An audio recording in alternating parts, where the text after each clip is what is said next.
En esta oportunidad quiero presentar un breve panorama sobre uno de los temas más trascendentales y complejos dentro de la responsabilidad del Estado colombiano, como lo es la privación injusta de la libertad. Esto teniendo en cuenta que Colombia es un Estado social de derecho fundado bajo el respeto de la dignidad humana. Por tal motivo, no podemos permitir que las autoridades encargadas de materializar la ley la infrinjan, en algunas oportunidades con cierto facilismo y ligereza, menoscabando el derecho fundamental más sagrado que tienen las personas en una sociedad organizada como la libertad personal. A través de la historia, la libertad ha sido uno de los grandes desafíos en la consolidación como valor supremo del ser humano en comunidad. Desde la Carta Magna de 1215 ya se establecía que nadie puede ser puesto bajo arresto sino conforme a las leyes preexistentes. Varias revoluciones, para no afirmar que todas, han propugnado por la libertad como una de las grandes expresiones de respeto a la dignidad humana y cualidad fundamental del ser humano. Es así como encontramos en tratados y convenios internacionales que se ha establecido la libertad como un derecho inherente al ser humano, afirmándose que únicamente puede ser restringida a través de leyes plenamente establecidas como producto de un contrato social, donde se disponga claramente que el Estado la limita previa elaboración de unas normas claras, llenas de garantías, unos procedimientos expeditos dentro de unos plazos razonables que no afecten el libre albedrío. Es de la naturaleza de las sociedades organizadas que tengan controles sociales objetivos que sancionen y castiguen aquellas conductas que son consideradas delictivas, garantizando un orden político, democrático y social justo dentro de un Estado de Derecho. El ius puniendi aparece como la facultad que tiene el Estado para imponer normas que castigan mediante penas y o medidas de seguridad como consecuencia jurídica de posibles infracciones de las anomalías en el comportamiento social. Dentro de este marco subjetivo de penas y medidas de seguridad aparecen aquellas que restringen la libertad de los individuos en sociedad. Es así que en la medida que el ius puniendi se ha posicionado como poder dentro del Estado que puede restringir la libertad, también ha evolucionado al interior de nuestro ordenamiento jurídico la responsabilidad por la acción u omisión de los agentes judiciales encargados de materializar las normas que limitan esa libertad personal en desarrollo de ese poder punitivo. Referentes de la responsabilidad del Poder Judicial en países como Francia, Italia y España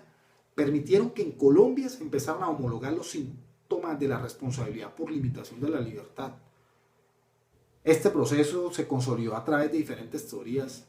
que permitieron conceptualizar desde el punto de vista quién causaba el daño para efectos de imputarla.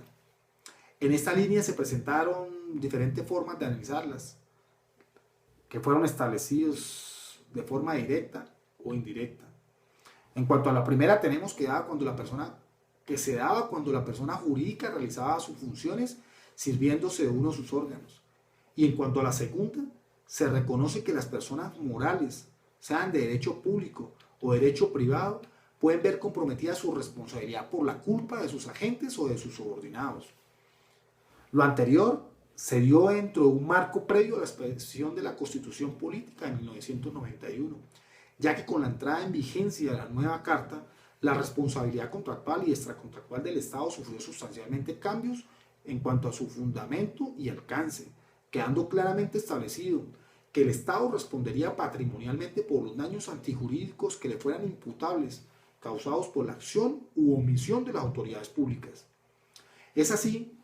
que la nueva Constitución, al regular la responsabilidad patrimonial de naturaleza extracontractual, consignó que el Estado tiene la obligación de indemnizar cualquier actuación de sus autoridades que de manera lícita o ilícita cause un daño antijurídico que el administrado no esté en la obligación de soportar. A partir de ese nuevo concepto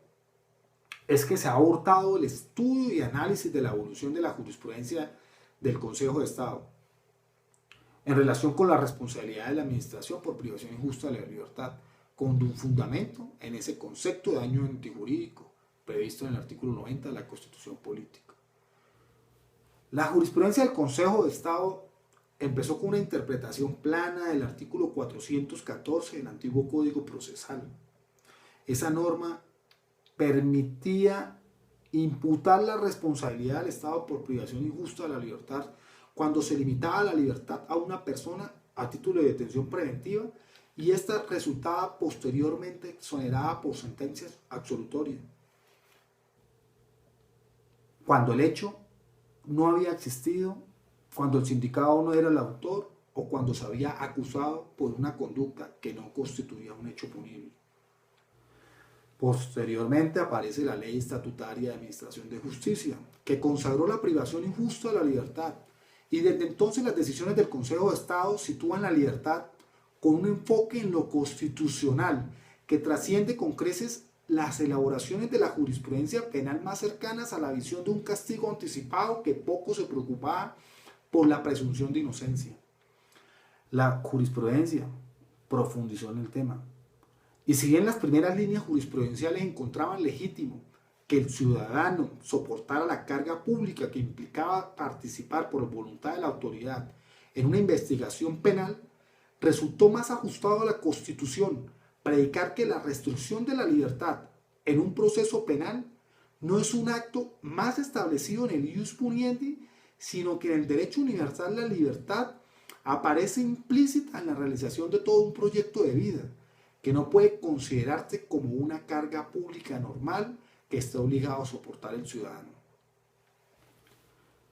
Según esta regla jurisprudencial, era irrelevante la discusión entre si la decisión de privación de la libertad fue ilegal o errónea, porque incluso siendo esta perfectamente legal, podía causar un daño antijurídico, ya que la injusticia de la privación de la libertad se hace evidente con la decisión definitiva de carácter absolutorio. Es así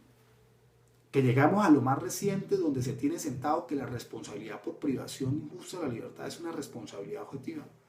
motivo por el cual,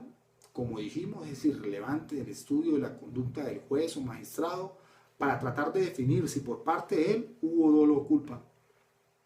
El título de imputación de la responsabilidad del Estado por privación injusta de la libertad radica en la noción de daño antijurídico previsto en el artículo 90 de la Constitución, y que fue definido como aquel que las personas que lo padecen no están en la obligación jurídica de soportarlo. Es decir, que cuando no existan causas de justificación expresa que legitimen el perjuicio sufrido. Es así, queridos amigos, que teniendo en cuenta estos antecedentes jurisprudenciales, quiero concluir a favor de la libertad, y es que la prisión como medida cautelar debe ser de carácter excepcional, siendo esta la regla y no la excepción. Y solo debe justificarse para aquellos sindicados sobre los cuales se tenga certeza que infringieron el ordenamiento penal,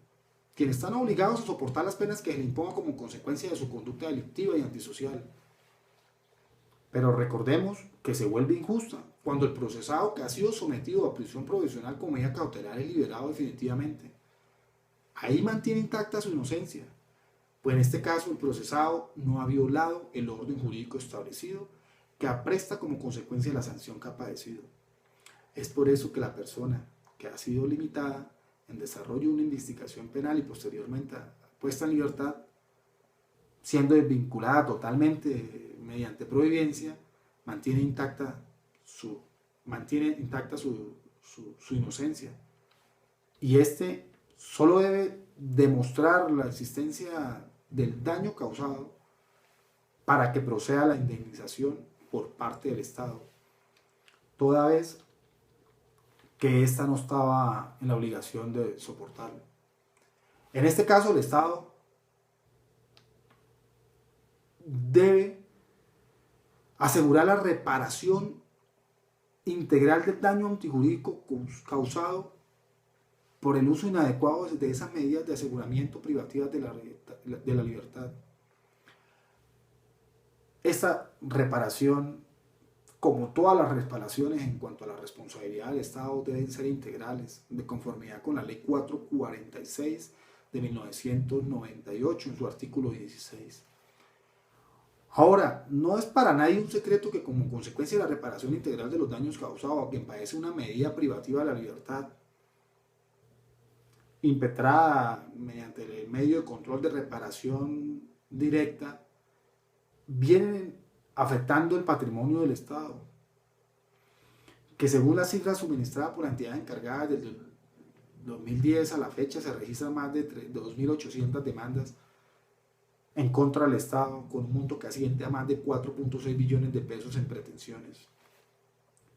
Pero otro de los temas preocupantes es que en Colombia tengamos una población carcelaria de más de 118.000 reclusos, con un hacinamiento del 55.4%, y que ese número de reclusos estén sindicadas más de 40.000 personas que se encuentran privadas de la libertad, pero su realidad penal no está resuelta, incrementando los problemas de hacinamiento y los posibles problemas de detrimento al patrimonio por las posibles demandas que se vienen en contra del Estado. Como bien, el hacinamiento carcelario en Colombia no solo es de seres humanos esperando que el Estado resuelva su situación jurídica,